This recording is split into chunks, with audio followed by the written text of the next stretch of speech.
Video ini menampilkan praktik layanan konseling individu menggunakan pendekatan Rational Emotive Behavior Therapy atau REBT. Sesi ini difokuskan untuk membantu konseli mengatasi kecemasan dan demotivasi terkait kepastian karir setelah lulus program PPG. Selamat menyaksikan. Permisi, assalamualaikum. Waalaikumsalam. Ya, silakan datang. Ya, pagi-pagi. Silakan duduk, Mbak Celia. Silakan. Ya. Terima kasih Mbak Celia sudah datang hari ini untuk konseling dengan saya. Saya sebagai konselor akan berusaha semaksimal mungkin mendengarkan cerita Mbak Celia, mendengarkan keluh kesah atau masalah yang akan Mbak Celia ceritakan hari ini, ya. Baik Pak, terima kasih karena sudah menyambut saya. Ya, sebelumnya Mbak Celia dicari tempat duduknya yang paling nyaman bagaimana? Silahkan cari yang paling nyaman ya. Jangan sampai duduknya membuat Mbak Celia tegang atau nanti Mbak Celia jadi sulit untuk bercerita. Cari yang nyaman bagaimana? Enaknya gimana duduknya, silahkan. Sudah Pak, sudah nyaman. Apa perlu tambahan seperti senderan atau apa? Perlu? Sudah Pak, Sudah cukup? Sudah cukup. Ya, oke, baik. Selamat pagi ya Mbak Celia ya hari ini ya. Mbak Celia tadi dari mana? Saya tadi dari PLP sih Pak. Oh, berarti habis PLP langsung ke sini. Ya. Perjalanannya gimana? Lancar? Ya panas ya Pak ya. Panas ya. Madiun memang akhir-akhir ini panas. Panas sekali Pak ini. Ya. Soalnya kan diberitakan dijelaskan akan ada El Nino ekstrim. Apa itu Pak? Jadi cuaca ekstrim. Oh. Makanya akhir-akhir ini cuaca tidak menentu. Kadang hujan, kadang angin, kadang badai, begitu. Iya iya. Nah, Mbak Celia tolong ke depan jangan ya, persiapkan perjalanan harus sedia payung sebelum hujan. Nah, seperti itu. Oke Pak, siap Pak. Oke, jadi tadi kesini lancar-lancar saja ya. Lancar, alhamdulillah sih Pak. Jadi perjalanan tadi kurang lebihnya mungkin 10 menit. 10 menit. Ya. Oke. Lewatnya Mbak Celia kan jalan besar ini ya, jalan master itu kan ya. Iya Pak. Oke. Alhamdulillah lancar ya. Iya Pak. Oke. Tadi waktu saya menyambut Mbak Celia kok, mohon maaf kalau salah ya, koreksi ya. Mbak Celia kayak ada masalah gitu. Saya lihat dari raut wajahnya. Apa benar? Benar Pak. Jadi saya itu lagi banyak pikiran, lagi kecapean juga mungkin Pak, karena kan jadwalnya ini sudah mendekati UAS kan Pak. Jadi saya Ya. benar banyak banget tugas yang harus Ya. diselesaikan dan waktunya itu mepet Pak. Jadi saya Ya. nggak karuan Pak. Mbak Celia ya, seperti kayak dikejar-kejar gitu ya. Iya kayak wah, Makulnya ada berapa Mbak Celia? kalau nggak salah 6 ya. Cuman itu tugasnya itu per matkul itu banyak Pak. A, B, C, topik 1, topik 1, 1.1, 1.2 banyak sub-subnya Pak. Jadi sangat banyak tugas yang harus diselesaikan dalam kurun waktu itu cuma seminggu ini mungkin Pak. Iya. Saya sangat memahami perasaan Mbak Celia. Pasti rasanya kayak punya tugas belum selesai dan banyak. Iya. Itu kayak benar-benar mau tidur pun susah ya nanti ya, kepikiran. Nggak bisa tidur. Bisa betul. Ya ampun, iya. Terus bisa Mbak Celia ceritakan masalah utama yang Mbak Celia mau ceritakan hari ini itu apa kira-kira? Kalau masalah yang saya lagi pikirkan akhir-akhir ini itu setelah PPG ini tuh saya mau apa dan mau gimana tuh saya masih bingung Pak. Oke. Apa dapat saya artikan Mbak Celia mengalami gimana ya, kebingungan ke depan setelah lulus mau kemana gitu, karirnya gimana gitu? Bingung Pak saya. Bingung soal karir. Iya, karirnya gimana, terus nanti ke depannya itu jalannya lewat mana tuh saya masih bingung Pak. Iya. Dengan tugas yang sedemikian banyak, apakah nanti ketika lulus work it apa langsung dapat bekerja gitu? Iya. Itu kan Mbak Celia ditanya-tanya soal itu. Iya Pak, karena kan memang peraturannya juga sekarang itu masih gimana ya, masih belum menjamin gitu loh Pak. Kalau misalnya kita itu setelah lulus PPG ini bekerja atau tidak, atau harus mengapply gimana, atau harus dari dulu. Saya masih Oke, dapat saya tangkap apa maksud Mbak Celia. Mbak Celia bingung soal karir ke depan bagaimana. Dan saya kira, saya yakin pasti banyak orang di luar sana juga bingung seperti Mbak Celia, ya kan? Cuman kebingungan orang itu beda-beda tahapannya. Nah, Mbak Celia itu kira-kira yang sedang, ringan, atau tinggi tingkat kebingungannya menurut Mbak Celia? Menurut saya bingung sekali sih Pak. Soalnya kan saya kan lulus S1 itu sudah 24 Pak. Saya sudah 24 tahun.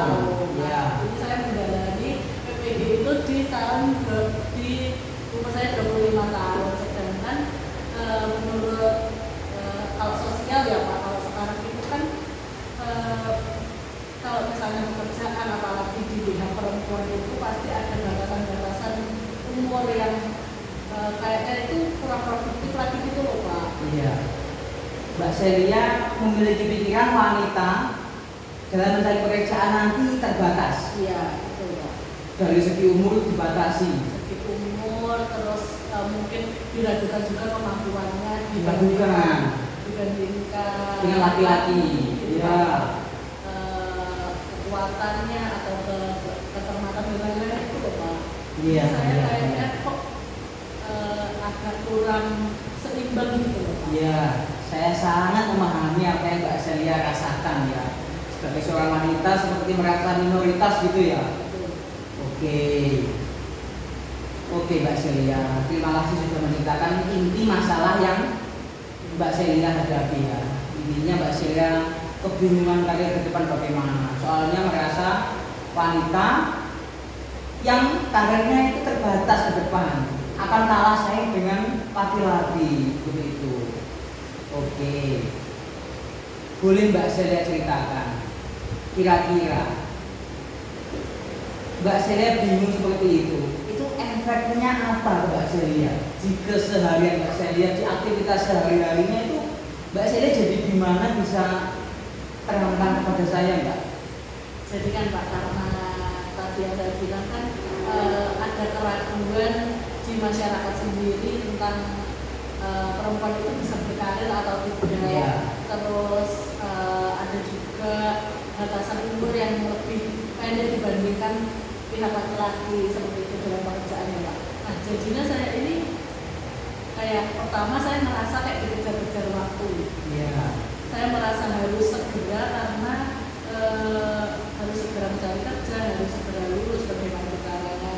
Nantinya itu karena lebih ke agar masih di umur prima gitu sih Pak. Iya.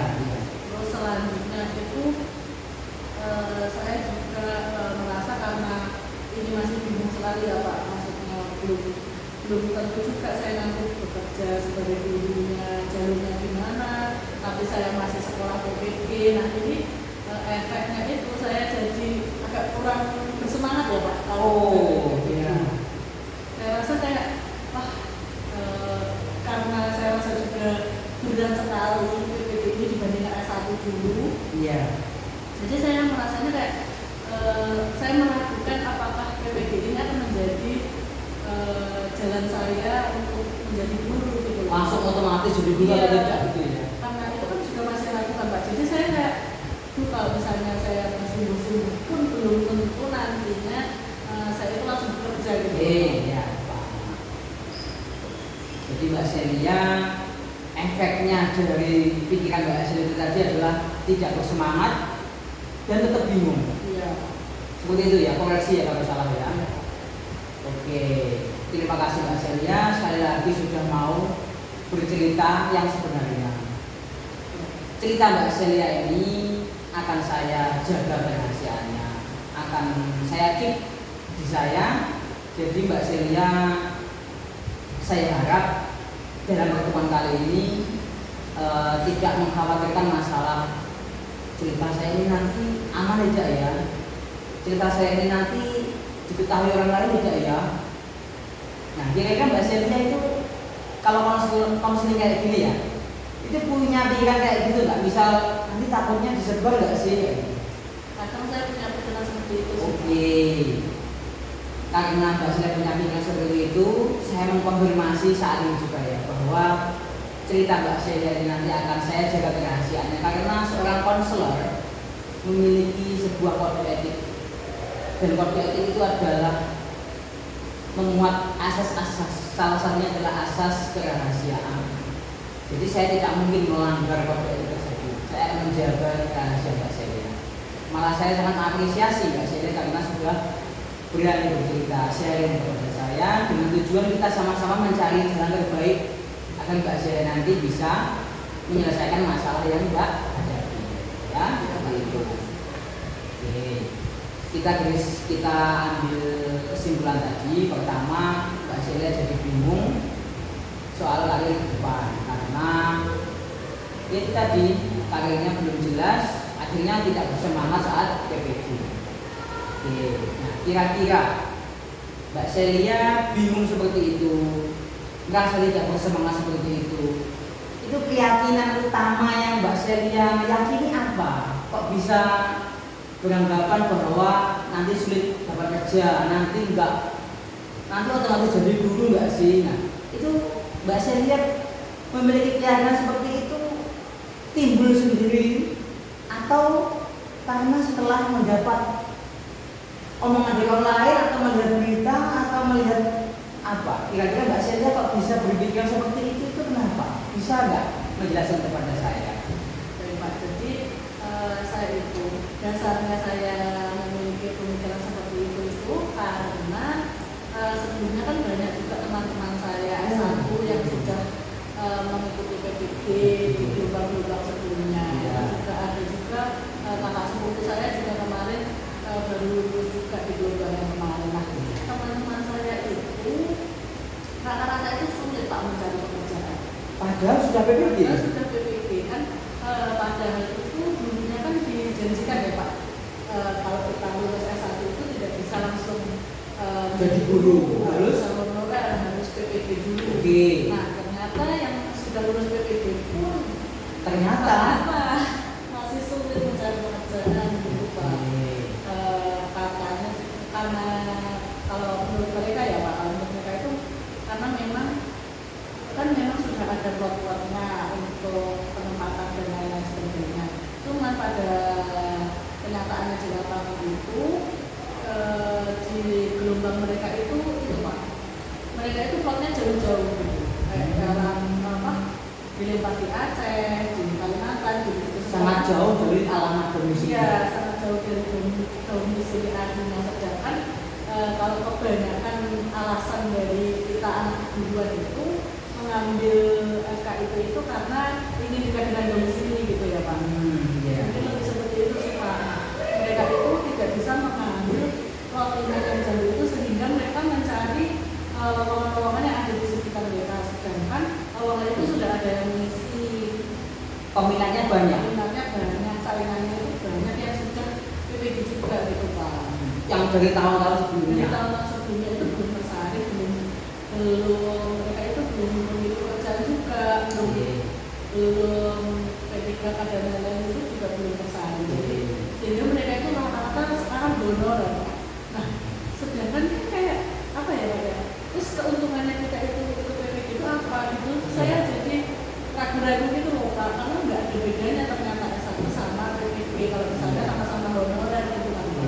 Padahal masuk PPG itu tesnya sangat sulit ya. Nah itu Pak, kita kan selama setahun itu benar-benar dihajar habis-habisan, benar-benar dari tesnya awal itu aja sudah musuh berapa ribu orang, musuh berapa ribu orang kita harus masuk magang lagi, PLP lagi di sekolahan, terus dengan beban mata kuliah yang sangat amat berat dan tuntutan dosen yang beda-beda dengan semua problem yang ada tuh menurut saya kayaknya kok tidak ada keuntungannya ketika kita sudah lulus gitu Pak, melihat teman-teman saya kayak nggak ada afirmasi gitu ya. Kayak nggak ada apa sih perbedaannya dari yang PPG dan enggak.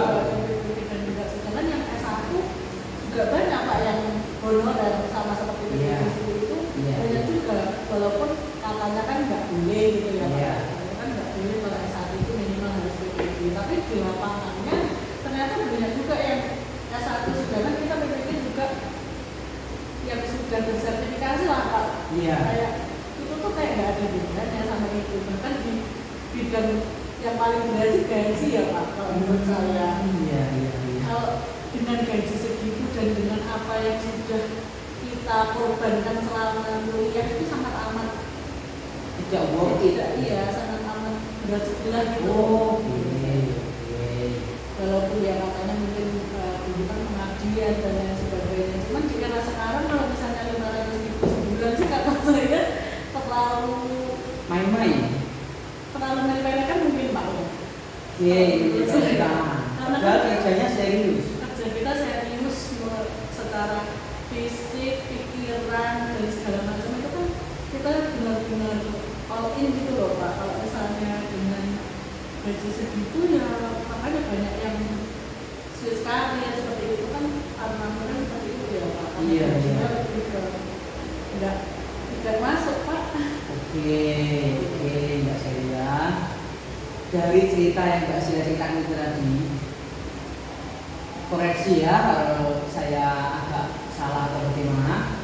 Apa dapat saya simpulkan? Keyakinan Mbak Celia seperti itu karena Mbak Celia melihat sendiri di lapangan teman-teman Mbak Celia sudah PPG ternyata tidak sesuai dengan harapan ekspektasi waktu PPG.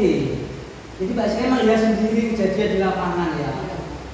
Lulusan PPG ternyata masih menganggur dan kalau mendapat pekerjaan jadi guru honorer. Oke, Mbak Celia. Keyakinan Mbak Celia itu sangat masuk akal karena Mbak Celia melihat sendiri kan, bukan karena omongan orang lain atau bagaimana ya. Oke, pertama itu keyakinan Mbak Celia dan Mbak Celia meyakini itu sampai sekarang ya. Iya Pak. Oke, nah begini Mbak Celia, dari keyakinan Mbak Celia tersebut itu efeknya atau hasilnya Mbak Celia meyakini itu selain Mbak Celia jadi tidak bersemangat, efeknya ke Mbak Celia tentang PPG ini ke depan Mbak Celia optimis, tidak optimis, atau tetap optimis atau pesimistis atau bagaimana, bisa nggak Mbak Celia menjelaskan kepada saya? Kalau saya sih sebenarnya ini karena saking bingungnya Pak, jadi saya tuh kita jalanin aja. Saya memang ya bersyukur sih Pak, dari buat orang itu mungkin saya bisa dikasih kesempatan untuk PPG ini. Iya. Cuman gimana ya Pak ya, kalau misalnya melihat di lapangan itu saya jadi bingung lagi Pak, kayak apa benar ini tuh jalannya benar atau memang seharusnya saya itu langsung subscribe aja atau gimana itu sih Pak. Oke. Jadi Mbak Celia, hasilnya dari keyakinan itu Mbak Celia akhirnya menjalani PPG ini dengan keputusan jalani saja, tapi sambil berpikir ini bener nggak sih kayak gitu ya. Oke, Mbak Celia, terima kasih sudah menceritakan penyebab, menceritakan keyakinan Mbak Celia tadi apa, terus akibat keyakinan itu apa. Terima kasih. Oke, sekarang mari kita bicarakan runtut dari awal ya. Begini, Mbak Celia tadi berkeyakinan PPG ini tidak worth it atau ke depan apakah pasti jadi dua atau tidak, gara-gara melihat teman-teman Mbak Celia yang sudah PPG tapi tidak sesuai dengan tujuan PPG. Jadi guru pun guru honorer dan bahkan ada yang tidak jadi guru.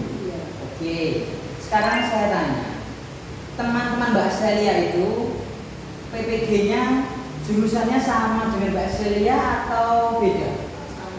Sama. BK juga? Iya. Oke, pertama itu sama.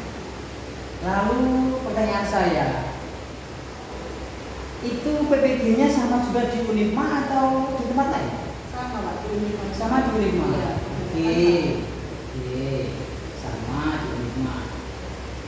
Nah, sekarang saya bertanya begini, teman-teman Mbak Celia yang mohon maaf guru dan jadi guru pun guru honorer itu PPD-nya dulu waktu melamar itu memilih di domisili di tempatnya atau di luar domisilinya? Kalau dulu pas angkatan teman saya itu kalau nggak salah mereka itu nggak ada itu Pak, nggak ada. Kalau sekarang kan kita daftar langsung memilih, baru seleksi. Nah mereka itu seleksi kuliah baru ada pemilihan gitu Pak. Jadi mereka itu kayak rebutan, kayak rebutan di webnya gitu. Mereka ambil yang mana gitu. Tapi ternyata kalau misalkan ada pilihan satu, pilihan dua gitu kalau nggak salah ya Pak. Ada pilihan satu, pilihan dua. Nah mereka itu ternyata nggak ada yang daftar, terus jadinya mungkin diarahkan ke yang kuotanya lebih perlu banyak itu. Nah kebanyakan itu di Aceh itu tadi Pak. Jadi mungkin memang sistemnya beda. Oke, sistemnya beda. Oke. Nah, begini Mbak Celia. Sekarang saya tanya kepada Mbak Celia, kira-kira sistem yang ada dulu dengan sistem yang ada sekarang tentang guru, regulasinya guru, kira-kira sama atau tidak? Kemungkinan sih ada perbedaan setiap gelombang. Oke, kemungkinan ada perbedaan setiap gelombang. Oke. Dulu kira-kira menteri pendidikannya itu sama atau beda dengan sekarang? Beda ya. Oke. Itu pertama harus kita garis bawahi. Jadi sistem rekrutmen guru dulu dengan sekarang bisa kita sepakati mungkin berbeda. Ya, perbedaan. Oke, kalau begitu Mbak Celia ya. Ini pelan-pelan ya. Kira-kira Mbak Celia bisa berpikir begini tidak? Apakah sama ya sistem yang dulu dengan yang sekarang? Kira-kira sama tidak nanti? Ya tergantung menterinya mungkin ya Pak. Tergantung menterinya, berarti bisa kita katakan bisa saja berubah. Oke? Ya. Bisa saja berubah.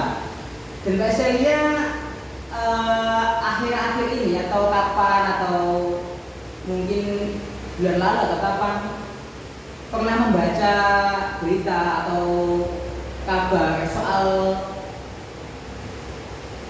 guru kita itu sekarang diprioritaskan diangkat jadi PNS atau tidak, seperti itu, berita-berita seperti itu Mbak Celia pernah membaca tidak?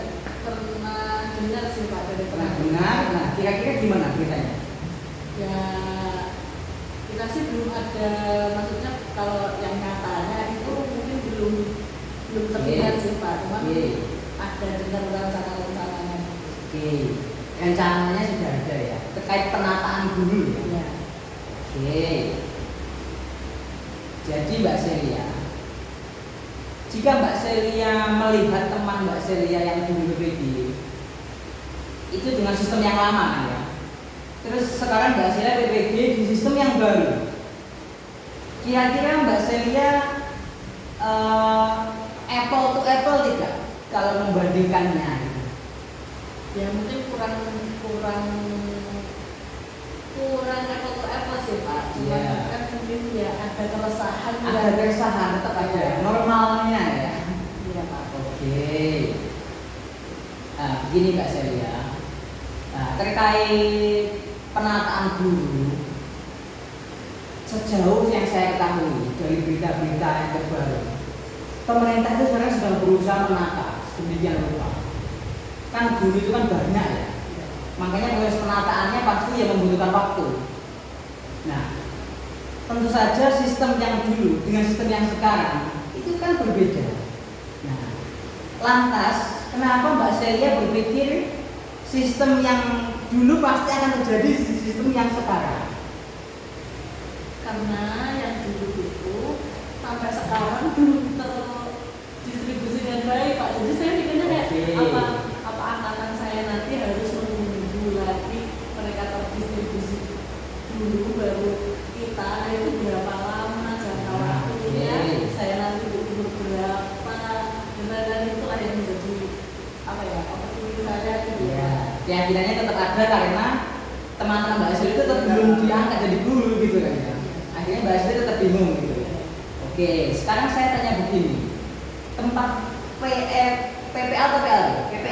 PLP ya. Tempat PLP Mbak Celia itu gurunya, guru BK-nya ada tidak? Ada. Oke, ada. Statusnya apa? PPN. Oke, PNS kan ya. Dan itu ada berapa? Ada 4 kan. Ada 4. Umurnya? Ada Umurnya itu ada mungkin ada yang bisa kurang tahu sih Pak, ada yang muda, ada juga yang sudah sepuh gitu. Oke, kalau guru pamong Mbak Celia sendiri umurnya kira-kira berapa? Mungkin seibu saya mungkin Pak. Oke, itu Mbak Celia 50-an. 50-an. Terus yang paling muda kira-kira? Mungkin 30. 30, oke, 50, 30. Dan itu semua PNS? Iya. Oke, nah dari situ Mbak Celia berpikir tidak? Oh ini ternyata guru BK ada yang PNS, itu berpikir gitu nggak? Iya. Oke, jadi bisa disimpulkan nggak Mbak Celia bahwa guru BK tidak semuanya kan? Tidak semuanya guru tidak diangkat jadi PNS kan? Kan tadi Mbak Celia berkata, guru pamong umurnya 50 tahun dan PNS. Nah, kan bisa dikatakan bahwa guru yang lebih senior itu diangkat PNS. Lalu guru yang umur 30 tadi kan juga ada. Nah, itu kan menunjukkan sebuah tahapan kan. 50 tahun sudah PNS, 30 tahun pun ada. Oke, jadi ini hanya masalah waktu atau hanya masalah rezeki Mbak Celia menurut Mbak Celia? Mungkin ada faktor rezeki dan keberuntungan juga. Oke, benar rezeki. Tapi kalau kita pakai akal dan logik, kan semua tadi PNS ya diangkat ya? Kan berarti tidak ada yang ditelantarkan gurunya, ya kan? Itu berarti pemerintah menepati janjinya atau tidak? Iya. Oke? Nah, Mbak Celia ketika melihat guru BK yang ada di tempat PLT Mbak Celia, semuanya PNS, itu menimbulkan persepsi baru tidak soal guru nanti ke depan Mbak Celia gimana? Iya, mungkin ternyata mungkin lebih dilihat dari kemampuan ya Pak. Iya, iya. Dari 50, misalnya guru pamong saya tadi 50 tahun Iya. PNS dan ada juga yang 30 tahun sudah PNS. Iya. Itu berarti kan tidak berdasarkan pengabdian berapa tahun Nah, yes. atau yang faktor-faktor lain yang Iya. bisa karena kemampuan dari guru BK yang masih muda itu Iya. sudah mumpuni di guru BK yang senior mungkin seperti itu sih. Oke. Jadi Mbak Celia menyadari ya bahwa yang bukan hanya yang tua saja yang diangkat PNS, tapi kenyataannya yang 30 tahun pun juga ada yang PNS ya. Oke, itu sebuah kenyataan yang tidak bisa kita hindari ya. Nah, itu menunjukkan bahwa guru diangkat PNS tidak melulu yang senior saja, yang sudah tua-tua saja. Tapi yang umur 30 tahun pun ada kok. Nah, Mbak Celia kira-kira tahu nggak guru BK yang ada di sekolah PLT Mbak Celia itu semuanya P3 atau tidak? Sudah bersertifikasi atau tidak? Kalau setahu saya sih sudah bersertifikasi. Sudah bersertifikasi. Cuma mungkin kebanyakan dalam jabatan. Oh, dalam jabatan. Yang PPD-nya sambil mengajar gitu ya. Oke. Nah, Mbak Celia pernah melihat berita nggak bahwa pemerintah sedang menuntaskan honorer guru dengan cara PPD dalam jabatan. Setelah itu tuntas dan itu kan diakhiri tahun 2020 berapa? 2026. Oke, 2026 dan Mbak Celia berarti membaca berita itu ya. Oke, sekarang tahun berapa? 2026. Oke, berarti ini tahun terakhir penuntasan guru honorer ya. Jadi setelah penuntasan guru honorer, ke depan pemerintah akan memprioritaskan guru yang dari PPD baca jabatan. Oke, yang Mbak Celia lakukan sekarang ya. Oke, itu keyakinan yang benar Mbak Celia. Setelah guru honorer yang dulu itu sudah dituntaskan, pemerintah akan fokus kepada guru PPD Prajabatan yang sekarang, seperti itu ya. Nah, Mbak Celia ketika melihat berita itu, kira-kira Mbak Celia keyakinannya ada perubahan, Mbak? Mungkin saya lebih ke gimana ya Pak ya? Karena mungkin pemerintah fokusnya nantinya akan ke lulusan PPG Prajabatan, jadi mungkin saya harus mempersiapkan diri untuk tes P3K lagi sih Pak. Karena kan nanti saingannya juga dari lulusan Prajabatan juga kan Pak. Oke. Seperti itu. Oke, berarti Mbak Celia memiliki keyakinan bahwa ke depan tetap berusaha jadi guru, tetapi dengan mempersiapkan diri sebaik-baiknya karena nanti ke depan akan saingannya banyak. Ya. Seperti itu ya. Jadi apa dapat saya simpulkan? Keyakinan Mbak Celia tadi yang mengatakan bahwa PPG ini nanti belum tentu atau sulit akan jadi guru seperti teman-teman Mbak Celia yang lain itu benar atau tidak, itu bagaimana?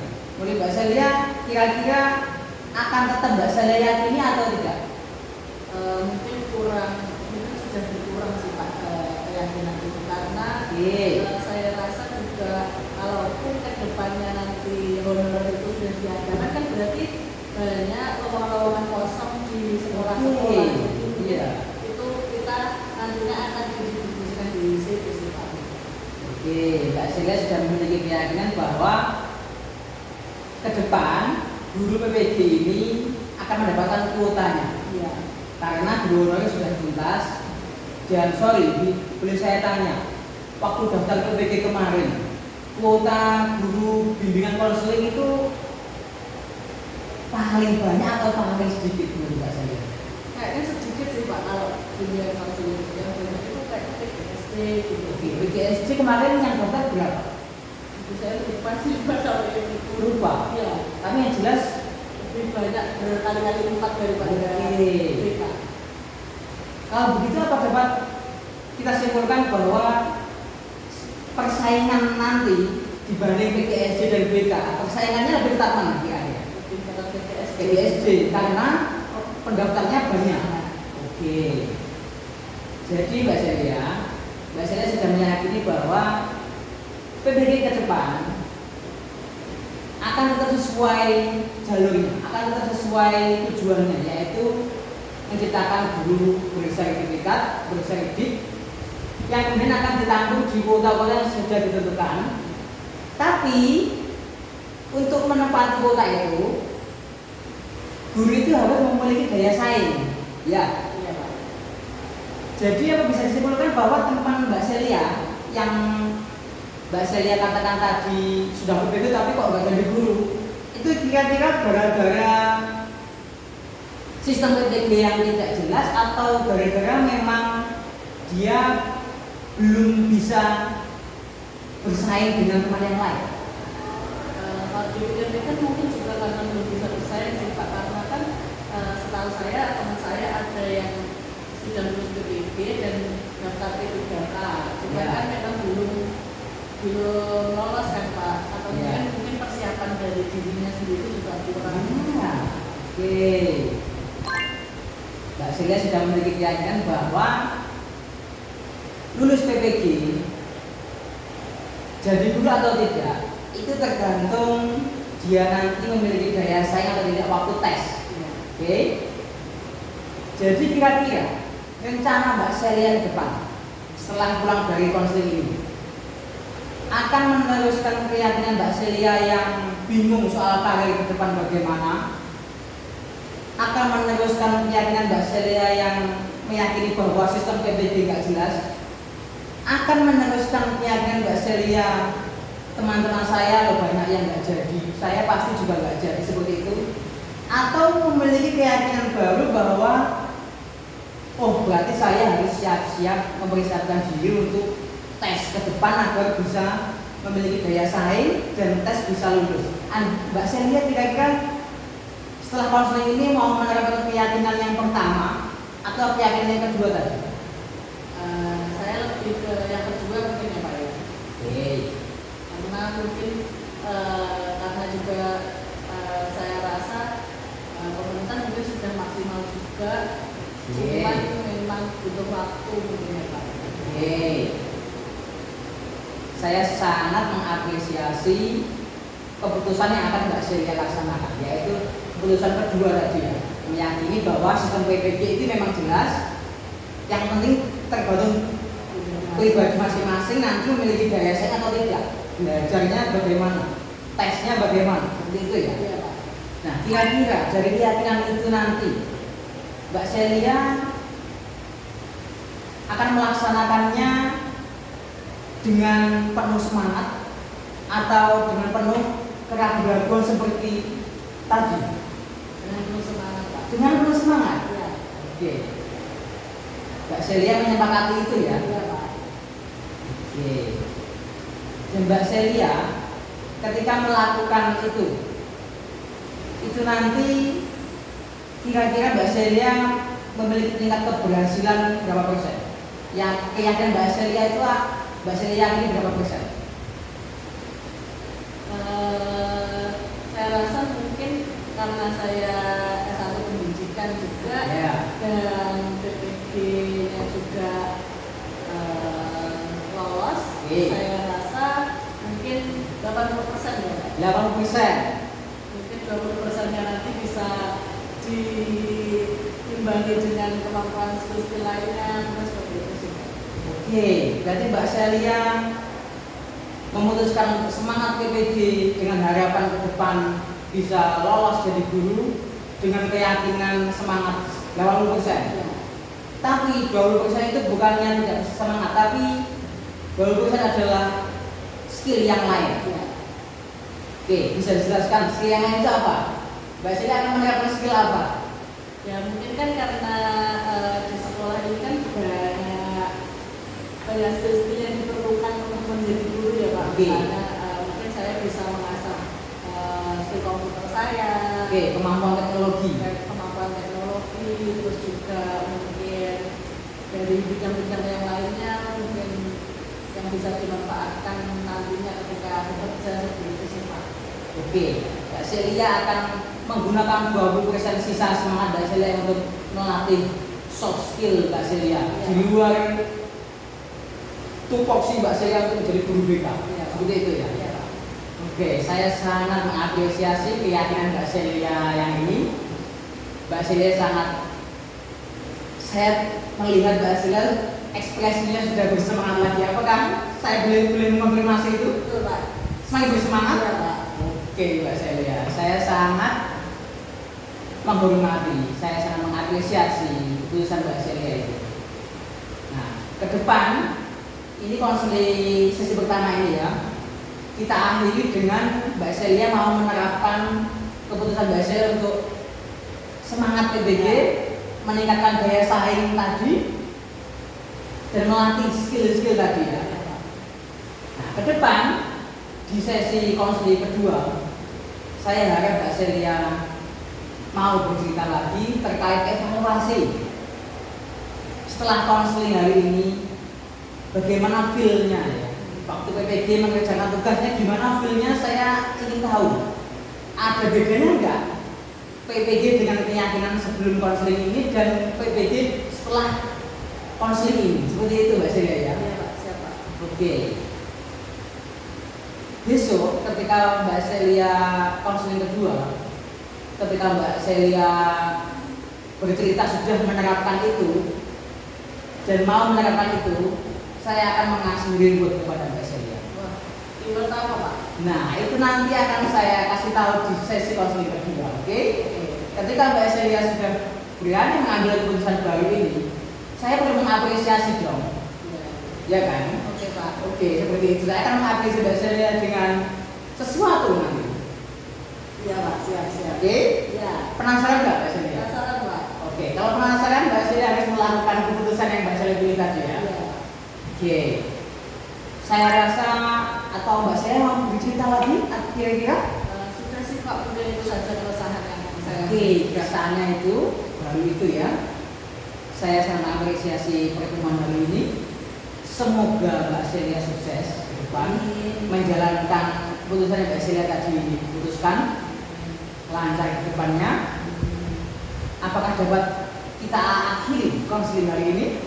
Bisa Pak, saya ucapkan sebelumnya terima kasih ke Pak Alam karena sudah mau mendengarkan dan juga membantu saya untuk mungkin memiliki pemikiran dan pandangan lain terkait keresahan saya. Saya ucapkan terima kasih. Sama-sama. Oke, sama-sama Mbak Celia. Saya juga mengapresiasi dan mengucapkan terima kasih dan mohon maaf apabila saya lambat memahami, mungkin salah mengartikan. Saya juga mohon maaf apabila mungkin saya ceritanya muter-muter atau Tidak, sangat jelas, sangat jelas. Oke, kita akhiri konseling kita hari ini. Apakah bisa kita akhiri dengan berdua sesuai dengan kita masing-masing? bisa. Oke, saya ucapkan terima kasih. Kita akhiri konseling kita dengan berdoa dan dengan harapan yang baik-baik. Kita mulai dari sekarang.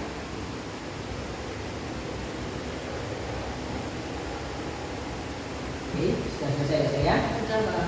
Oke, saya ucapkan terima kasih. Hati-hati di jalan hari ini. Setelah konseling, mau langsung pulang atau ada acara lagi? Langsung pulang sih Pak. Langsung pulang. Semoga juga jalanan lancar, ketika istirahat, dan besok ketika masuk dengan semangat. Oke, Mbak Celia. Terima kasih. Oke, sama-sama. Hati-hati di jalan Mbak Celia ya. Waalaikumsalam warahmatullahi wabarakatuh.